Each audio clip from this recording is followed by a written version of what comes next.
Can't nobody tell me what I ain't gon' be no more. You thinking I'ma fall, don't be so sure. I wish somebody made guidelines on how to get up off the sideline. Quick story. I went to high school with this kid, Geo Foster. He's been battling sickle cell anemia for quite, almost all his life, right? And he missed out on a lot of his high school experience because he was in and out of the hospital, right? You gotta feel, right? From I met him in 9th grade, so from 9th grade up until this very day, he's still in and out of the hospital. So I work at the hospital, and recently, every time I wanted to quit motivational speaking, I seen him in the hospital, right? Nothing happens as a coincidence. I seen him in the hospital, and I said, nah, I can't. If he's still fighting for his life, there's no way I can quit for no reason. Why? Because I had a bad performance? Why? Because nobody came to the show? Come on, like he's fighting for his life. He's in and out of the hospital, essentially for another chance to fight. And I seen him the other day. Something just told me. He said, talk to him. So I went in there. I was like, yo, what's going on? How you doing? How's everything going? Yeah, I'm good, working, in and out of the hospital still. So I wrapped the conversation. I'm like, yo, you got this. You'll get through it. I walked out. I said, no. How many times has he heard that? How many times has someone told him, you got this? Right? And I still need y'all to put yourselves in this situation. How many times has somebody told you that? And those words start to mean nothing. So I thought about, right? It really hit me what I had to say to him. I went in there, I said, bro, everything on the table. I started motivational speaking a while ago. And every time I think about quitting, I see you and I just can't do it. Because seeing you fight for another chance to fight for your life, think about that. He's not fighting, he's not in the hospital fighting to get out and live his life normally. He's fighting to eventually go back and fight again. So I'm like, bro, that means the world, right? You fighting, he still had a smile on his face. Still had a haircut. I'm fighting for my life. I ain't worried about none of that. I'm getting nappy and frizzy and I'm just letting it all go. If I had facial hair, I would let it grow out. But it's not, right? When it comes to sacrifices, they become so much harder when you give it an alternative option, right? I want to go out and party. I'm not going to study right now, right? I need sleep. I haven't slept in so long. I'm going to sleep right now. I'm not going to study, right? I'm not going to get up and go work. I'm not going to go provide, right? I'm going to worry about myself and I'll get to that later, right? Alternative options. Well, little secret, it becomes a lot easier when you have no choice, right? My man is fighting for his life. He's not worrying about partying. He's not worried about the next meal he's gonna have when he gets out, because he knows deep down he may not get out. Right? When you have no choice, it's by any means necessary. But I need you guys to do me a favor. I want to dig a little bit deeper than just the surface, right? So when you think about sacrifice, I need you to not just think about the word sacrifice, but do me a favor and think about an experience, right? Time you had to sacrifice something, or when you sacrificed it, how that made you feel, right? You wanted something better in life, and you had to give something up. How did it make you feel to give it up? Or you wanted something better, but you couldn't move on because you couldn't give it up. Just think about that. Because I want to use sacrifice as like a way to connect what I'm saying to you guys' personal experience. And I'm not here to inspire, I'm not here to motivate, but I want to empower you guys, right? I want you guys to break it down and really understand the ins and the outs. So everybody in this room is chasing something in life. That'd be a goal, a dream, a better life. And sometimes we get frustrated when we think about where we are in life because we know that there's better things for us. We know we can do better. And we know we're chasing something. Like, we all have dreams, we all have goals, but something is holding us back. We feel like we're running in place. And the reason we get frustrated is because we just can't let that thing go. Like some of us have a hard time sacrificing, right? Just think about any time in life when you had a hard time sacrificing. And when it comes to it, we think about everything we have to sacrifice, right? We get caught in the moment because we think about what we haven't sacrificed yet. But if we would take a minute just to realize what we've already given up.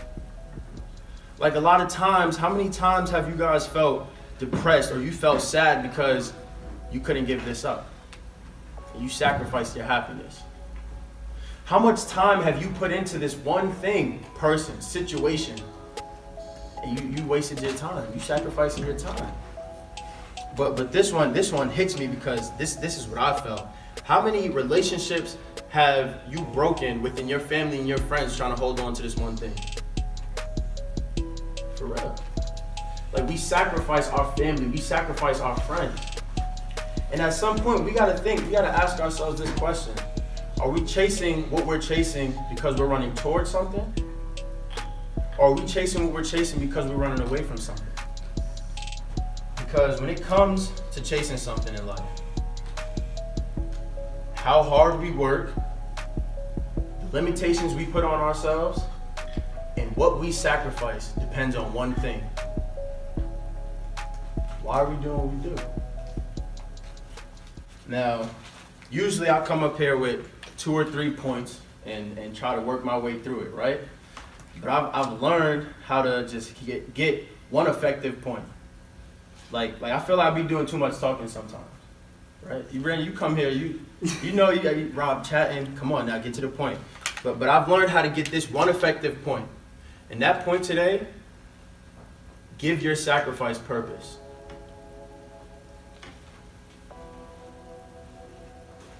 You know, when we set a goal, when we set a dream, when we get upset, we just want to do something to forget that pain. We want to run away from something, so we right off to the races. We gonna find something to do to replace that like to fill that void or to take that pain away, right? Because we have a fear of failure, a fear of not being accepted, a fear of your past catching up to you. But somebody answer this question. What happens when you run out of fear? Alright, I'll answer it. When you run out of fear, you're running off of adrenaline. I know y'all got this one. What happens when you run out of adrenaline? Yeah, you die. That's when you trip. You die out. So when we run out of fear from things in life, we usually die out quick.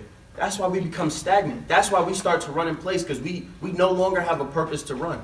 I'm too tired to keep chasing my dream because I wasn't really chasing it for a purpose. See, that's the difference between running away from and running. Nah, I'm getting ahead of myself.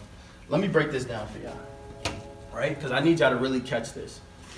Y'all ever heard somebody say something, or you've ever seen something, and you didn't quite get it at the time? So you were interested in it, you went home and you did your own research. You looked into it yourself so you can break it down, the in and outs, and really understand. Well, that's how I feel about the word discipline, right? And that's how I've been feeling lately. It's not just about hearing something or seeing something. If I want to come up here and speak, if I want to really figure out my life, I have to be able to break every aspect of it down.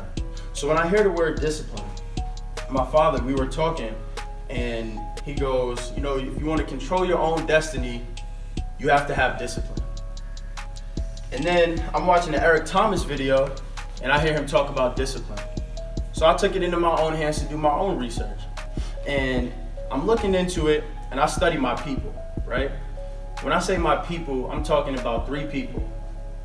Kobe Bryant, Harriet Tubman, and Martin Luther King Jr. Why nobody snickered at that? I mean, I don't like MLK? No, I mean, Harry, you went from Kobe to Harriet. No, I you feel see, you though. They influenced you. but that's good that you realize that, because it's not about what they did or what made them successful. It's how much they put into what they did, right? It's how they were able to separate themselves from the masses. Because a lot of people play basketball. A lot of people have tried to escape slavery. And a lot of people have tried to do what Martin Luther King did. But not everybody was successful as him. Especially not as successful as them. Let me break their credentials down a little bit. Kobe Bryant, 5-time NBA champion. Harriet Tubman, Underground Railroad. She made 19 trips back to the same plantation she escaped from and freed 300 slaves. Martin Luther King Jr., I feel like, in my opinion, one of the greatest speech givers and one of the greatest ralliers, if that's a word, don't quote me on it, one of the greatest ralliers in history. And what made them different, what made them stand out from everybody else, is not how successful they were, but it's how much they valued the reason why they did what they did, right? Not just valuing what they do, but the reason that they did what they did. It's how much they valued everything they did to get better at what they were doing. Like really think about that. When you value something in life, you treat it different. You think about it 24/7, always on your mind. You don't let anything come before what you value.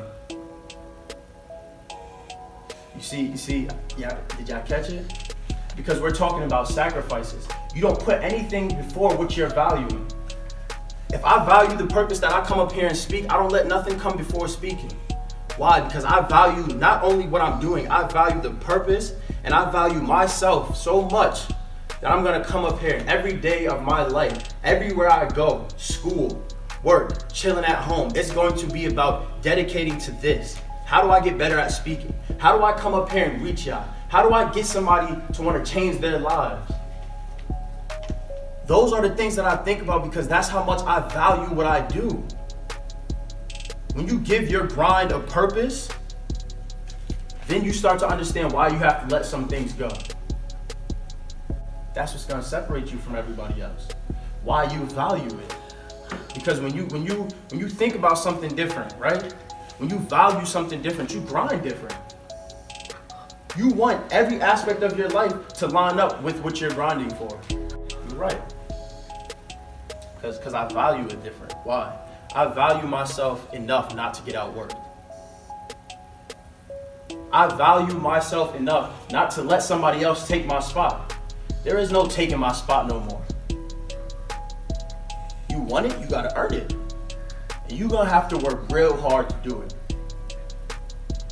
I'm not rooting against anybody, right? I'm rooting for everybody.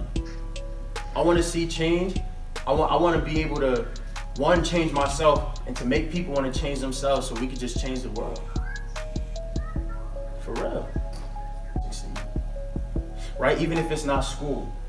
If you're working on something to better yourself, if you're working toward a dream or towards a goal, and you give that goal purpose, you grind different.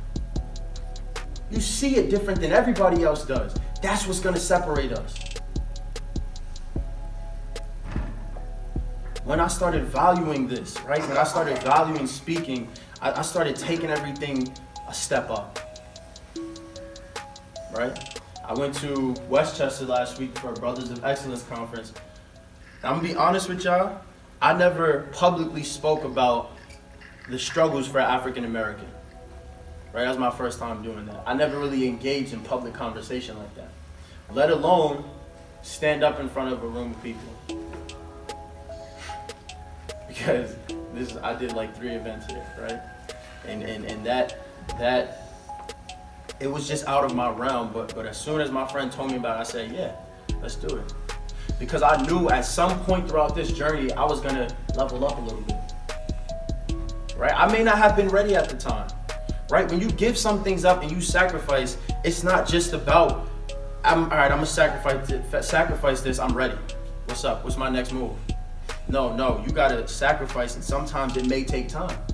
But you have to know, you have to believe that at some point, someday, I'm going to be ready to seize the day, seize every opportunity I get, because I value this differently.